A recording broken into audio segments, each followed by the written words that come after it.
Hey boys and girls, welcome to Art Recycled with Mrs. Hollemeyer. Today we are going to make three-dimensional mini museums. You are going to be one of the artists in the museum. You're going to take junk items from your house, whether it be bottle caps, buttons, pop tabs, pipe cleaners, whatever you can find, and you are going to make a miniature sculpture that's going to go in your three-dimensional museum. These two paintings in the background, I typically have my students look on an iPad and they research some famous artists. Now, I give them a list so that they kind of have an idea of some good artist names to kind of look at. But I did Jackson Pollock with his splatter paintings and Henry Matisse with his paper cutouts. They basically create a mini artwork in these picture frames that they draw, and now they have something that looks like a miniature museum. So let's go ahead and get started. You are going to need paper, glue, scissors, and something to color with. All right, so to get started here, I have just a regular white sheet of paper, but I need to get it into a square. When I do this with my students in my classroom, I already have the square paper cut for them.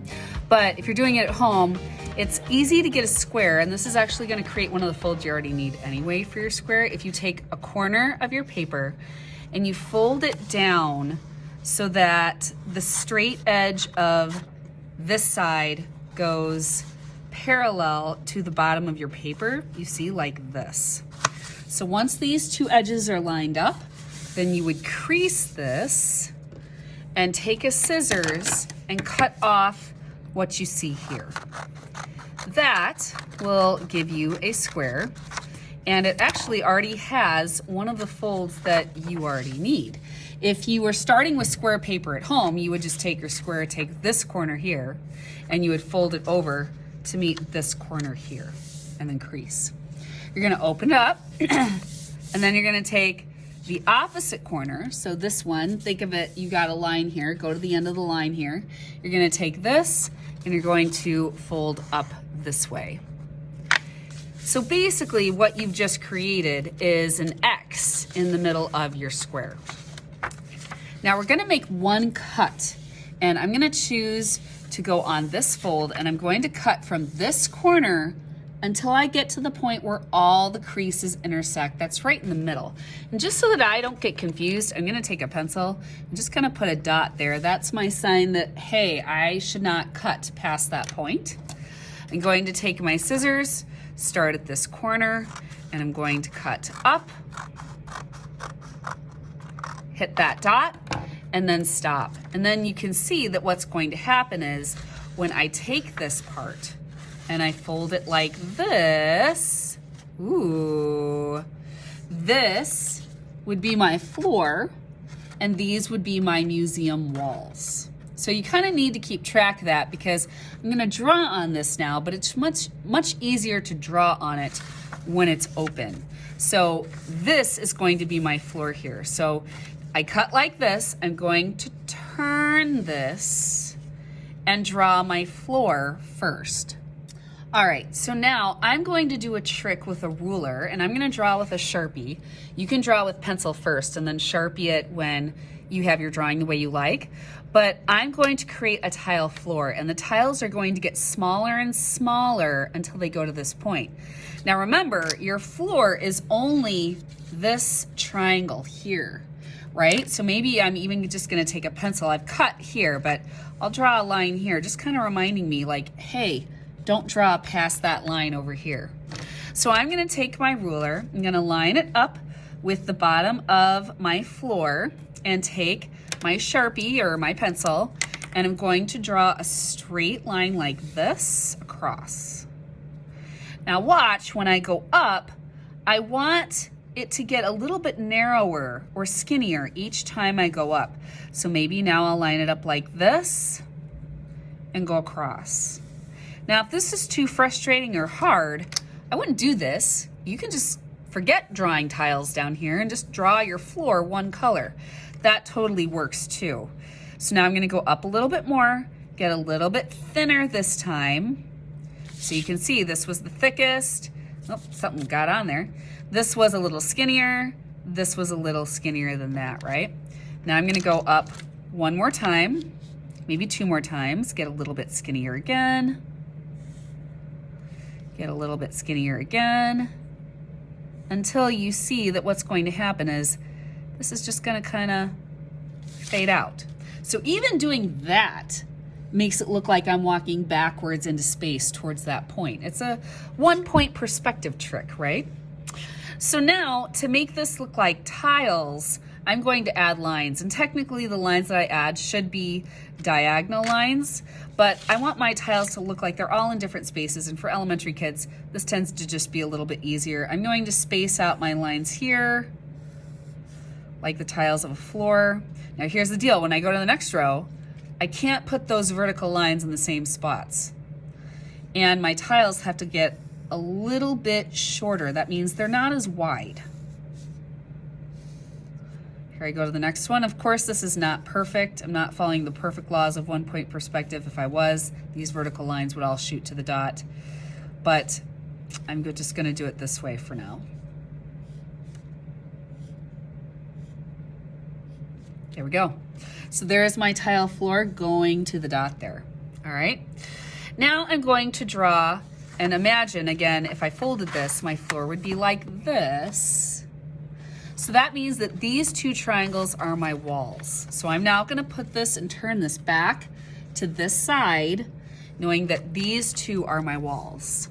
So now I'm going to draw, because this is a museum, right? I'm going to draw 2 picture frames. Maybe one picture frame is going to be really long and thin.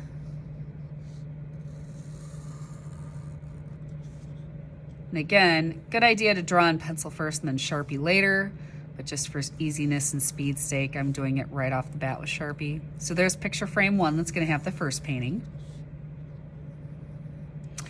And in this one, I'm going to make more of a square frame, and it's going to be a little fancier. Maybe I'll start here, go up, over, up. And then I'll do the same thing here, down, up, over, down, up, over. Whoop. My symmetry is a little off. That's okay.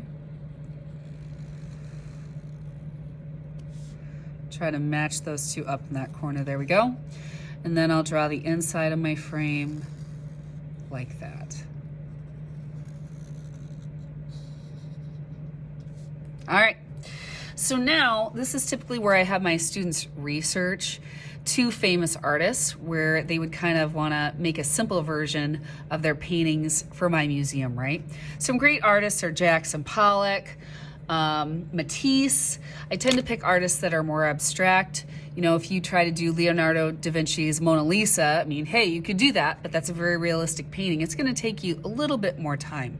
So now, keeping in mind that this isn't going to show at all, because it's going to be covered, I'm going to color my floor, and I'm going to pick 2 famous artists, probably abstract artists, to put in these paintings. Now, what I like to do on this project is, for the floor and for the walls, I really like to use crayon because it's a little lighter. But then when it comes to the paintings themselves, what's inside those frames, I really love to use markers.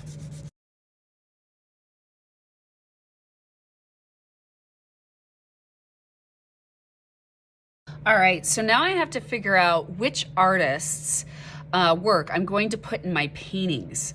And so what I do is I kind of give my students a research list, and this list has different artists and different types of paintings that they did, and I kind of mark them in different colors: yellow for easy, red for medium, blue for medium hard.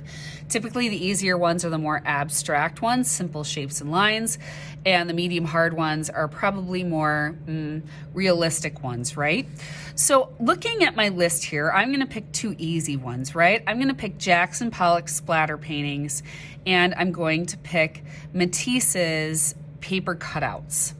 So I'm going to take markers now because I love having them stand out, and Jackson Pollock splatter paintings were all about movement, getting those splatters to show that his hand was moving across the page and creating action.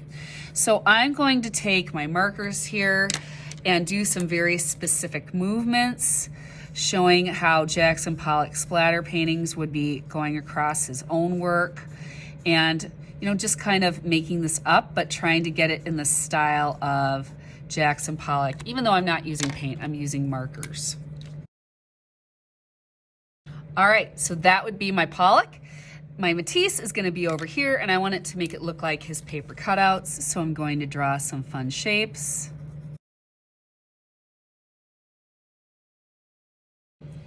All right, so there are my two famous artworks. You can even take like a Sharpie pen or a black pen and add the artist's name below to just try to add some more credibility or a little bit more flair to your museum. All right, so now we're ready to glue this together.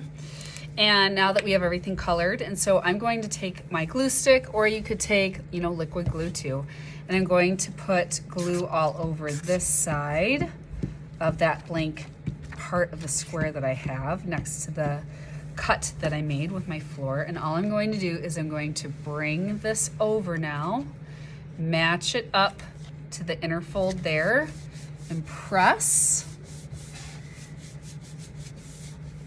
And now I have a three-dimensional museum room.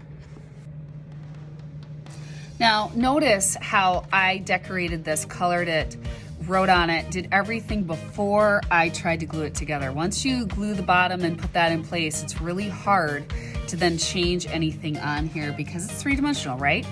So now to build my sculpture here, I'm going to use hot glue today. You can definitely not use hot glue. You can use just regular old Elmer's glue, and that should work just fine, and then you let it dry overnight. But for time's sake, I'm gonna use hot glue. So I already have some wooden pieces here, some pipe cleaners that I kind of already decorated a little bit, and so I'm just going to build my sculpture here in the center. So there we go. Now that my sculpture is glued down, I am going to take my black Sharpie pen and I'm going to write my name as one of the artists. All right, boys and girls, I hope you liked this lesson on how to create your own art museum. I hope you learned a little bit about trying to find out about new artists or that piqued your interest in creating a three-dimensional art display. I'll see you next time. Bye.